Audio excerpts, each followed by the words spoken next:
Halo guys, welcome to this channel. Ketemu sama aku Putu Eni Aprilia. Nah, di segmen ini khusus untuk ngebahas tentang hal-hal yang berbau misteri, konspirasi, hal-hal yang horor-horor, semuanya yang nggak masuk akal tapi ternyata ada di dunia ini. Namanya Your Truly Nightmare. Oke, jadi sesuai dengan judulnya, aku mau ngebahas tentang suatu kasus pembunuhan terhadap seorang gadis belia yang baru berusia 7 tahun, yang mana bernama Adriana Elaine Hutto. Kalau kalian penasaran, sebelum nonton kalian like dulu dong videonya, kalian subscribe channel ini, kalian nyalain lonceng notifikasinya, dan kalian share semua video yang ada di sini ke semua sosial media yang kalian punya. Kalau udah, let's get to the story. Ini adalah kasus yang terjadi di tahun 2007. Memang sih udah lewat 13 tahun yang lalu, tapi kasus ini masih dibahas sampai sekarang karena dianggap hukuman yang diterima pelaku itu nggak adil, dan bukti-bukti yang menunjukkan pelaku itu memang membunuh itu dianggap nggak total. Soalnya di pengadilan negeri yang ada di Amerika Serikat itu menghukum pelaku, yaitu si ibu kandung sendiri dari Adriana Elaine Hutto, dengan hukuman penjara seumur hidup. Jadi siapa sih Adriana Elaine Hutto itu? Aku mau jelasin profil lengkapnya dan keluarga yang terlibat di sini. Jadi kasus ini kan terjadi di Amerika Serikat, tepatnya di sebuah kota kecil ya bernama Kota Esto di Florida. Jadi ada sebuah keluarga kecil nih yang terdiri dari 3 orang. Yang pertama adalah Amanda E. Lewis, yaitu seorang single mother yang mana ia memiliki 2 orang anak. Yang pertama anak perempuannya adalah Adriana Elaine Hutto dan putra keduanya adalah AJ Hutto.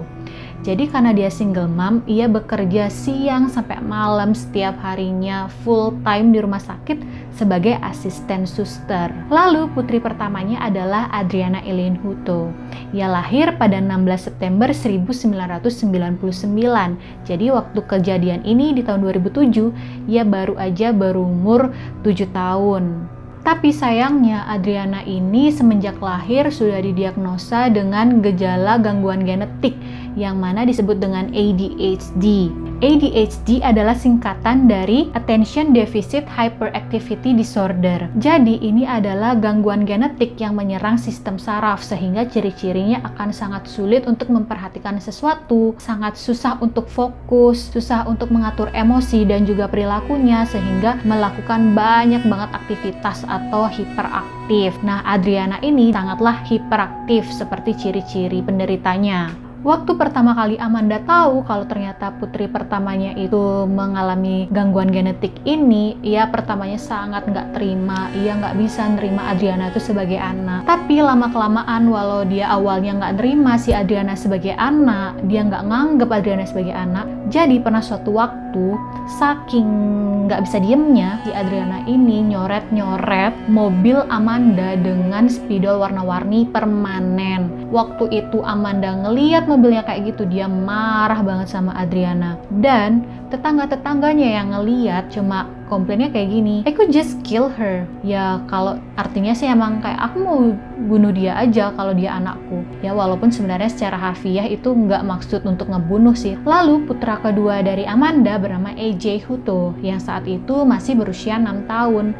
Tapi si AJ ini beda banget sifatnya sama Adriana. Dia yaitu berbanding terbalik lah sama Adriana. Jadi kejadian ini dimulai dari tanggal 8 Agustus 2007. Oke, kronologi yang aku ceritain ini adalah kronologi yang diceritakan oleh Amanda ya. Jadi ini dari Amanda point of view. Jadi waktu itu lagi summer, lagi liburan musim panas gitu di Amerika. Nah, waktu siangnya saat Amanda baru bangun tidur, nah siang itu dia ajak kedua anaknya itu ke toko buku untuk beli peralatan sekolah. Jadi kan mereka lagi liburan nih. Sampai rumah, si AJ sama si Adriana ini lagi main di halaman belakang rumah. Nah, di belakang rumah itu ada kolam besar, yang mana kolam buatan yang dari karet gitu ya, lebarnya 18 kaki dan tingginya itu 4 kaki. Jadi kalau untuk masuk ke kolam itu, mereka tuh butuh tangga untuk nyemplung. Nah, tangga itu lagi disimpan sama Amanda di dalam gudang dan dikunci. Jadi tangga itu akan dikeluarin sama Amanda kalau mereka udah dapat izin nih untuk berenang. Jadi kalau mereka nggak boleh main di kolam tanpa seizinnya Amanda. Nah, lagi asik-asik nih dia di depan, lagi nyiap-nyiapin tasnya, peralatannya, tiba-tiba si AJ lari ke depan nyamperin Amanda dan bilang, "Mami, Adriana nyemplung ke kolam." Siapa sih yang nggak panik sebagai orang tua? Amanda panik banget. AJ balik lagi ke halaman belakang, Amanda ngikutin ke halaman belakang. Amanda tuh tadinya mikir, kok bisa? Kan tangganya lagi aku simpen di gudang. Tapi ya udah, karena panik dia lari aja ke belakang.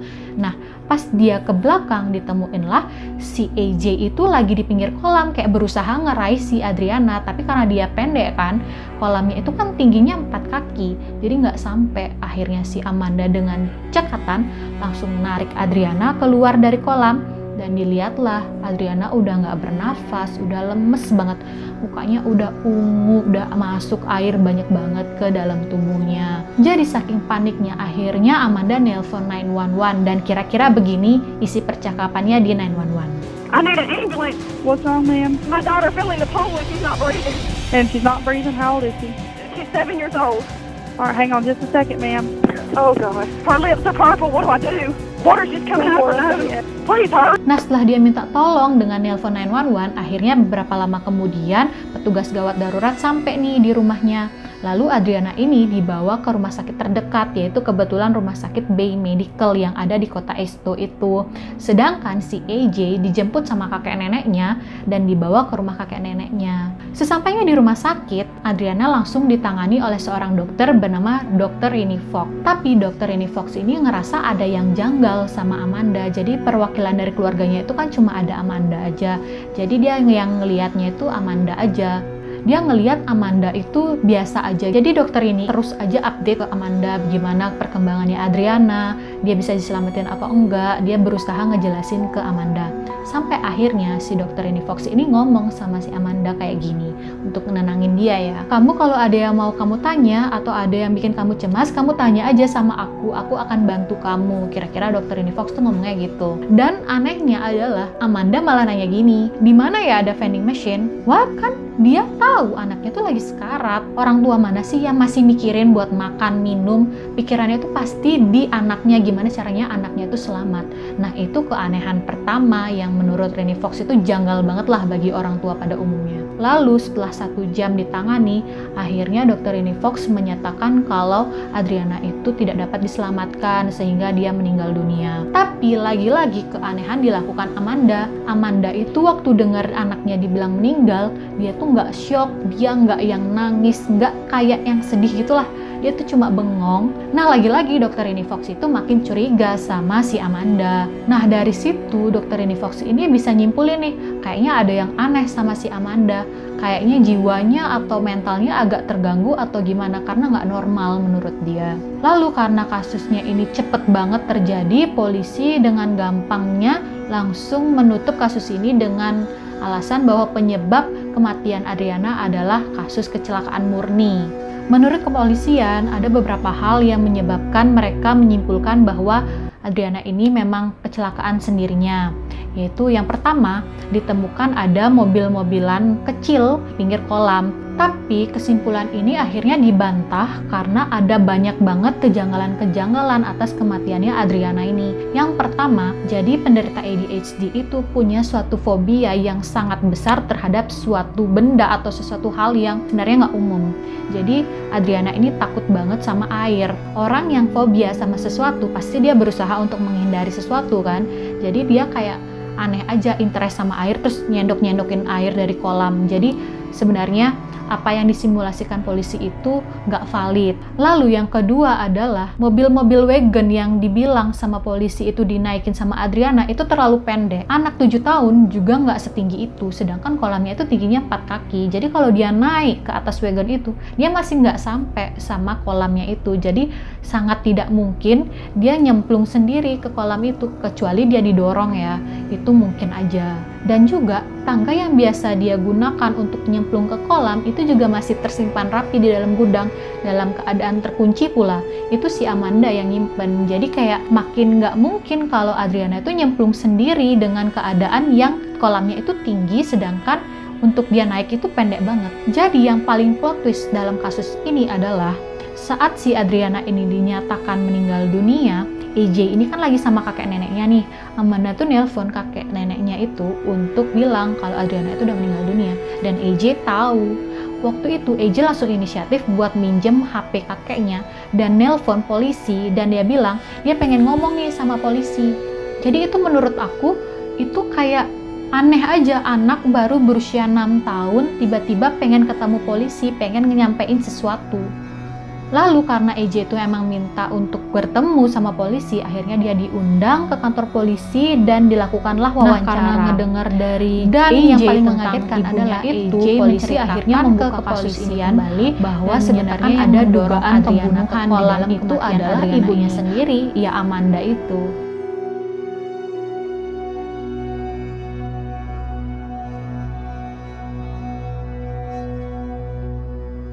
Which way is it? Is it that way? What you got? What is that? Sheriff badge. A sheriff badge. Who threw her in the pool? My mama, Mama threw who in the pool? my sister, Adriana. And then what happened when she threw her in the pool? She started holding her face. So Adriana started screaming, so I went pow pow pow with my gun. So Mom said, "Stop it!" So I didn't stop it. So Adriana screamed, "AJ, call the police!" You said your mom held her face? She held her face. Yeah. Akhirnya polisi mulai curiga tuh sama Amanda. Walau banyak orang yang nggak terima ya sama perkataannya AJ, yang ngerasa AJ itu bohong.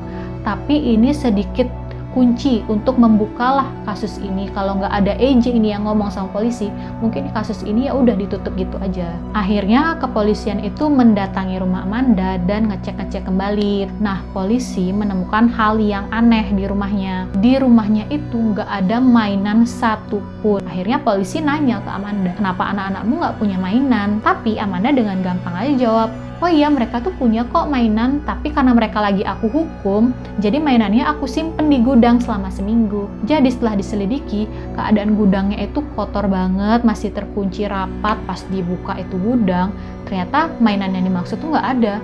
Benar-benar kosong, cuma ada beberapa barang. Jadi bisa dipastikan kalau Amanda itu udah bohong sama polisi. Lalu polisi juga menemukan kalau rumah Amanda itu jauh banget dari kata layak huni. Jadi rumahnya tuh kotor banget, berantakan banget.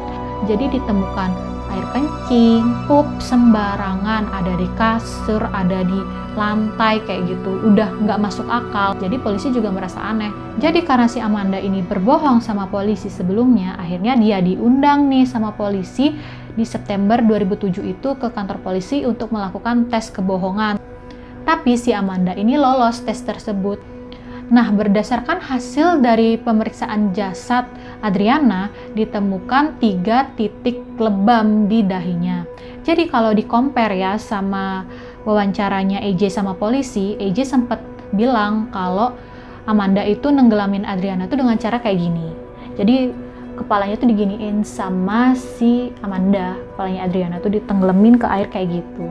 Nah, ini bisa jadi tangannya itu, jarinya Amanda yang di kepalanya Adriana itu meninggalkan jejak. Jadi 3 jari itu yang ada di dahinya, tapi nggak bisa dikonfirm itu benar-benar atau enggak. Lalu dengan proses pemeriksaan yang sangat panjang, akhirnya Amanda diadili di bulan Februari tahun 2008 dengan 2 alat bukti dan saksi. Yang pertama keterangan AJ dan juga keterangan dari Rennie Fox. Sebenarnya penggunaan AJ sebagai saksi itu sangat kontroversi waktu itu. Banyak yang nentang, banyak yang nggak setuju karena dia tuh nggak memenuhi syarat sebagai saksi. Pertama, karena dia tuh masih berusia 6 tahun.